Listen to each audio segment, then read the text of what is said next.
వినుకొండ దారుణమైన హత్య జరగడం జరిగింది. అక్కడికి సీఎం జగన్మోహన్ రెడ్డి గారు కూడా వెళ్ళడం జరిగింది. ఆయన అక్కడ ఏం చేశారు, ఏం మాట్లాడారు అనే దాని గురించి మనతో చర్చించడానికి ప్రముఖ సినీ క్రిటిక్ విజ్ఞాన్ గారు మనతో ఉన్నారు. ఆయన అడిగి మరిన్ని విషయాలు తెలుసుకునే ప్రయత్నం చేద్దాం. నమస్తే విజ్ఞాన్ గారు. నమస్తే. జగన్మోహన్ రెడ్డి గారు వినుకొండ వెళ్ళడం జరిగింది. అక్కడ వాళ్ళ ఫ్యామిలీని పరామర్శించడం కూడా జరిగింది. ఇప్పుడు వాళ్ళ ఫ్యామిలీకి నేను అండగా ఉంటాను అన్నాడా, లేకుంటే ఓవరాల్ గా ఈ ఘటనని ఒక చిన్న క్రోనలాజికల్ ఆర్డర్లో తెచ్చుకుందాం. ఏటా ఇక్కడ మన ముండ్లమూరు ఈ గ్రామంలో ఏటా తిరునాళ్ళు జరుగుతూ ఉంటాయి ప్రతి ఏటా. సేమ్ అలాగే మొన్న కూడా తొలి ఏకాదశి రోజు తిరునాళ్ళు జరిగాయి. 2 ఏళ్ల క్రితం ఏం జరిగింది అంటే, వీళ్ళిద్దరు యాక్చువల్గా రషీద్ అండ్ జిలానీ అనే ఇద్దరు కూడా గతంలో వైసీపీలో పనిచేశారు. ఎలా అంటే బొల్లా బ్రహ్మనాయుడు అనే ఆయన వైసీపీ ఎమ్మెల్యే. ప్రతి ఎమ్మెల్యే దగ్గర ఒక రౌడీ షీటర్ ఉంటాడు. వీళ్ళు పెంచి పోషించే రౌడీ, వీళ్ళ వెనకాల తిరిగేవాడు, మనుషులు తెచ్చేవాడు, ఏమన్నా అయితే వాళ్ళని వీళ్ళని కొట్టేవాడు, అలా ఒకడు ఉంటాడు. అలా పిఎస్ ఖాన్ అనే ఒక రౌడీని నా పెంచి పోషించేవాడు. ఇప్పుడు ఈయన వైసీపీలో ఉంటే పిఎస్ ఖాన్ కూడా వైసీపీ. అరే జెండాలు కట్టండి రా, ఒరే అది చేయండి రా, ఇది చేయండి రా, రేపు మీరు అందరు మనిషి 10 మందిని తీసుకొచ్చి అన్న వెనకాల తిరగాలి అని ఇట్లా చెప్పి ఒక రౌడీ ఉంటాడు కదా, ఆ రౌడీ ఆయన పిఎస్ ఖాన్. ఆయన దగ్గర ఈ జిలానీ రషీద్ ఇద్దరు పనిచేసేవాళ్ళు, కిరాయి రౌడీలాగా ఆ గ్యాంగ్లో ఉండేవాళ్ళు. సో ఆ 2 ఏళ్ల క్రితం తిరునాళ్ళలో ఏం జరిగింది అంటే, ఈ పిఎస్ ఖాన్ ఒక లాడ్జ్లో వీళ్ళందరికీ పార్టీ ఇచ్చాడు. మంచిగా ఏదో అందమైన పార్టీ ఆ రోజు, ఆ తిరునాళ్ళ సందర్భంలో బాగా కష్టపడ్డారు. ఎమ్మెల్యే సార్కు తిరునాళ్ళు బాగా చేశారనే పేరు వచ్చేలాగా వీళ్ళు బాగా పనిచేశారు. తిరునాళ్ళు అంటే ఉంటుంది కదా, మందు గిందు ఏదో.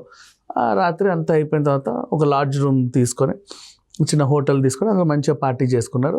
అప్పటికే అదేంటిది, అది బాగాలేదు ఇది బాగాలేదు, మొత్తం మీరే సరిగ్గా చేయలేదు, అది కట్టమంటే సరిగ్గా కట్టలేదు, ఇలా ఉంటే ఇంకా ఉండేది, అట్లాంటి గొడవలు వచ్చాయి వీళ్ళ మధ్యలో. సో అలాంటి చిన్న చిన్న గొడవలు వచ్చాయి వీళ్ళిద్దరి మధ్యలో.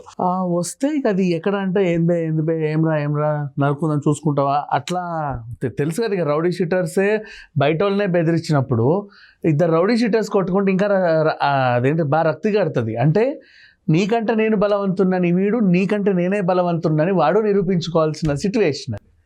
అట్లాంటి టైంలో ఆ గొడవ కాసి పిఎస్ ఖాన్ ఉన్నాడు కాబట్టి అన్న ముందు వద్దని కొంచెం ఆయన పార్టీ వెళ్ళిన తర్వాత వెళ్తా వెటర్నరీ హాస్పిటల్ దగ్గర, గవర్నమెంట్ వెటర్నరీ హాస్పిటల్ దగ్గర వీళ్ళకి పడింది. ఒరే అని చెప్పి కొట్లాడుకున్నారు. ఆ కొట్లాట కొంచెం పెద్దగా ఈయన ఏం చేశాడు, బీర్ బాటిల్తో అవతల మనిషి మెడ మీద తల మీద పగలగొట్టి కొంచెం గాయపరిచాడు. అది అక్కడికి ఎండ్. ఆ తర్వాత ఏం జరిగింది అంటే, మళ్ళీ పంచాయతీ అన్న దగ్గరికి వెళ్తుందిగా. అన్న దగ్గరికి వెళ్ళిన తర్వాత ఇట్లా రషీద్ గ్యాంగ్ చెప్పాడు, మొత్తం వాడే చేశాడన్నా, అసలు ఇలా చేశాడన్నా, అలా చేశాడన్నా, ఇలా జరిగింది, ఈ విధంగా చేశాడు అంటే, అవునా మరి ఏదో చూడండి ఆవేశపడకండి అని చెప్పాడు. ఇట్లా లేదన్నా అసలు నేను ఊరుకోను అని చెప్పి నెక్స్ట్ డే వీళ్ళ ఇంటికి వెళ్ళి, జిలానీ ఇంటికి వెళ్ళి తలుపులు తన్నేసి, వాళ్ళ బ్రదర్ జానీ అని ఒక ఆయన ఉండేవాడు, అతన్ని ఇష్టం ఉన్నట్టు కొట్టి ఏరాడు జిలానీ లోపలికి వెళ్ళి సామాన్లు పగలు కొట్టి, పెద్దవాళ్ళని కొట్టి, ఆ దగ్గరలో ఆయన బండి ఉండేది, మన రాయల్ ఎన్ఫీల్డ్ బుల్లెట్ బండి, దాన్ని తగలబెట్టేశారు. ఇల్లు కూడా తగలబెడతాం, మీ అందరినీ చంపేస్తాం గట్టిగా వార్నింగ్ ఇచ్చారు. ముస్లిమ్స్ ఇంట్లో ఏంటంటే లేడీస్ దగ్గరికి చూడరు కదా, వాళ్ళ ఇంట్లో బుర్కాలు వేసుకొని ఉంటారు. సో వీడు లోపలి దాకా వెళ్ళి వాళ్ళని బుర్కాలు తీసి కొట్టి మరీ వచ్చాడు గట్టిగా అందరినీ. చెప్పండి ఎక్కడ దాచారు, లోపల దాచావా, ఫ్రిడ్జ్లో దాచావా అని ఇల్లంతా తిరిగి కనిపించిందల్లా తన్ని, ఫ్రిడ్జ్ తలుపులు ఆ తలుపులు అన్నీ తన్ని వచ్చేసాడు. ఓకేనా.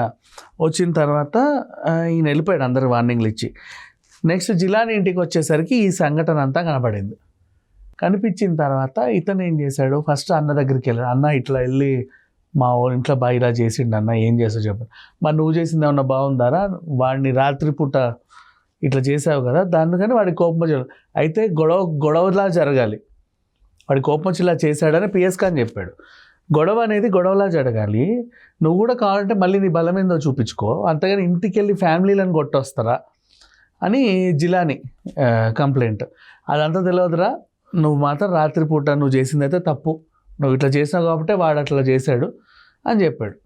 లేదని ఎంత కాదన్నా మనం చూసుకోవాలి కానీ ఫ్యామిలీ జోలికి ఎందుకు పోయిండు అని ఇతను. ఈ విషయంలో నేను రషీద్కే సపోర్ట్ చేస్తా అని పిఎస్ ఖాన్ రషీద్కే సపోర్ట్ చేశాడు.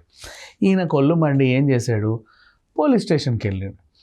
పోలీస్ స్టేషన్కి వెళ్ళిన తర్వాత ఇలా మా ఇంటిపై దౌర్జన్యం జరిగింది సార్, ఖచ్చితంగా అతన్ని శిక్షించాలి, నాకు ఇది నచ్చట్లేదు, మేమేం కొట్లాడుకున్నాం ఇది అంటే, ఎప్పుడు తెల్లారి జరిగింది. ఆల్రెడీ ఇతని మీద ఆ బాటిల్ కంప్లైంట్ ఉంది. వీడే వచ్చాడు పోలీస్ స్టేషన్కి, అరెస్ట్ చేశారు.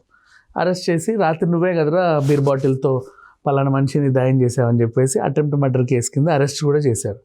ఇతనికి రగిలిపోయాడు చాలా, జైలుకి వెళ్ళాడు, వచ్చాడు.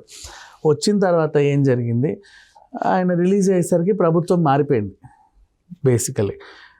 ఒకరోజు చూశాడు, కాసేపు అటు ఇటు తిరిగి తాగాడు, రషీద్ గారిని ఏదో ఒకటి చేయాలని జైల్లో ఉన్నన్ని రోజులు వాడి మీద పగ పెంచుకున్నాడు.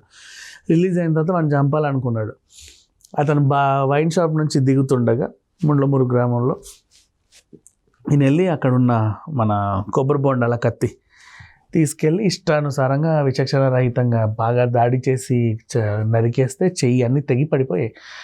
స్థానికులు కూడా ఏం మాట్లాడలే, కొంతమంది భయపడ్డారు, కొంతమంది ఫోటోలు తీశారు, కొంతమంది పారిపోయారు, కొంతమందికి ఏం జరుగుతుందో అర్థం కాలేదు. నరికేస్తున్నాడు, దగ్గర మనల్ని కూడా నరుకుతారేమో అని అనుకున్నారేమో. మరి ఆ సిచ్యువేషన్ అంతా కెమెరాలో కూడా రికార్డ్ అయింది.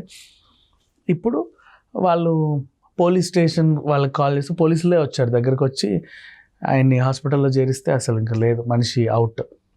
ఇప్పుడు అసలు విషయానికి వస్తే, ఇది వీళ్ళిద్దరు వైసీపీ నేతలు కదా, ఇద్దరు పాత కక్షల ద్వారా ఇద్దరు కొట్టుకొని చంపుకున్నారు. ఇప్పుడు ఏమైందంటే ఆంధ్రప్రదేశ్లో లేటెస్ట్ ట్రెండ్, ఇంతకుముందు నుంచి కూడా ఉంది, గత 5 ఏళ్ల నుంచి ఉంది. ఎక్కడ ఎవరి హత్య జరిగినా అది రాజకీయ హత్యలాగా పులుముకొని వీళ్ళు టీడీపీ వాళ్ళు చంపారని వైసీపీ వాళ్ళు, లేదు వైసీపీ వాళ్ళే చంపారని టీడీపీ వాళ్ళు చెప్పుకునే స్థాయికి వచ్చింది. ఇప్పుడు ఇతన్ని కూడా ఇది మెయిన్ వైసీపీ నేతలు వీళ్ళిద్దరు టీడీపీ వాళ్ళు వచ్చి చంపేశారని. టీడీపీ వాడు ఎవడు చంపలా. ఇప్పుడు ఈయన ఎందుకు టీడీపీకి సపోర్ట్ చేశాడు అంటే, గతంలో వైసీపీలో ఉన్నప్పుడు పనిచేసినప్పుడు ఆ ఖాన్ కింద ఉన్నప్పుడు వాడు మాట వినలేదుగా. అతని ఫ్యామిలీ మీద ఇతను దాడి చేశాడు అన్నా కూడా ఆయన పోరా వాడే కరెక్ట్ అన్నాడు. అప్పుడు ఆయనకి గ్రడ్జ్ ఉంది, అయితే మీ పార్టీలో నేను ఎందుకంటే నేను అవతల పార్టీకి వెళ్తా అని అపోజిషన్ పార్టీలో జాయిన్ అయ్యాడు. జస్ట్ ఆ ఎలక్షన్ ముందే హార్డ్లీ 1 నెల 2 నెలలు అంతే, అంతకుమించి ఇంకేంలా ఆయన టీడీపీ నాయకుడు అయిపోయాడు. సో టీడీపీ వాడు వచ్చి వైసీపీ అతన్ని చంపేశాడు అన్నట్టుగా దీన్ని బాగా ప్రొజెక్ట్ చేస్తే జగన్ అంతటి మనిషే వచ్చి అక్కడికి వచ్చాడు. ఇకపోతే అక్కడ విషయం ఏంటంటే, ఆ ఏరియాలో 144 సెక్షన్ నడుస్తుంది, ర్యాలీలకి సభలకి అనుమతి లేదు. ఆయన చనిపోయాడేమో కానీ ఆయన స్థాయి పెరిగింది, ఇప్పుడు జిలానీ స్థాయి పెరిగింది. మామూలు రషీద్ ఎందుకు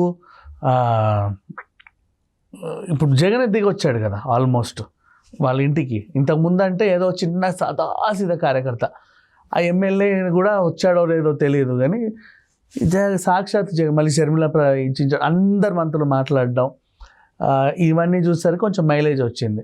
మిగతా వాళ్ళు ఏమనుకున్నారు, చనిపోయిన మావుడు గెలిచాడరా చూసావా, రాష్ట్రాన్ని ఎంత కుదేలు చేశాడో అట్లుండాలి అని చెప్పి మళ్ళీ వీళ్ళు రౌడీ షీటర్లు అది గొప్పగా ఫీల్ అవుతున్నారే తప్పితే ఇంకోటి లేదు దీంట్లో. అంటే వాళ్ళలో ఏంటో మరి అది వచ్చింది, అదొక టైప్ ఆఫ్ సైకిక్ ఆనందం, దాన్ని ఇంకెవరేం అనలేరు. అలా కాదండి, మీరు మా ఇంటికి అసలు నిజం చెప్పాలంటే వాళ్ళ పేరెంట్స్ దీన్ని రాజకీయం చేయకండి, పాత కక్షల వల్లే మా వాళ్ళు చనిపోయారు మాకు తెలుసు, దయచేసి మాకు కొంచెం మనశ్శాంతిని ప్రదర్శన, రోజుకొకడు వస్తున్నాడు ఇంటికి, ఏంటిది చనిపోయిన ఇంట్లో అవసరమా, మాకు ఇంకా గుర్తు చేసి చంపుతున్నారు మమ్మల్ని, ఏదో అయ్యింది 3 రోజులు ఏడుస్తాం తగలబెట్టేస్తాం అలా బాధపడుతూ ఉంటే రోజు ఒకడు వచ్చి అయ్యో అని మా బాధని ఇంకా పెంచుతున్నారు తప్ప తగ్గించట్లా. అందుకని చెప్పేసి అని వాళ్ళ పేరెంట్స్ ఒక్కవేళ ఇన్ కేసు రిటర్న్ అడిగితే వీళ్ళు వచ్చేవాళ్ళు కాదేమో, ఇది తగ్గిద్ది ఈ రష్ కొంచెం. ఇంకా ఇప్పుడు ముఖ్యమంత్రి రాగానే అందరు అటెండెన్స్ ఉండాలి కదా, ఎక్కడెక్కడి నుంచో పనున్నా లేకుండా వైసీపీ వాళ్ళందరూ వచ్చి అక్కడ నిల్చుంటున్నారు, పెద్ద ఏదో జరిగింది అన్నట్లుగా. యాక్చువల్గా చెప్పాలంటే పాత కక్షల ద్వారానే జరిగింది. కానీ ఓవరాల్గా చెప్పాలంటే పాపం దీంట్లో రషీద్ ఇన్నోసెంట్ అనే చెప్పొచ్చు, కానీ అతను ఆ ఫ్యామిలీ దగ్గరికి వెళ్ళి కొట్టడం అయితే తప్పే. వీళ్ళు చూసుకోవాలి వెటర్నరీ హాస్పిటల్ దగ్గర. ఇప్పుడు ఇతను బీర్ బాటిల్తో దాడి చేయడం కూడా తప్పే, కరెక్ట్ ఏం కాదు. కొట్లాడుకున్న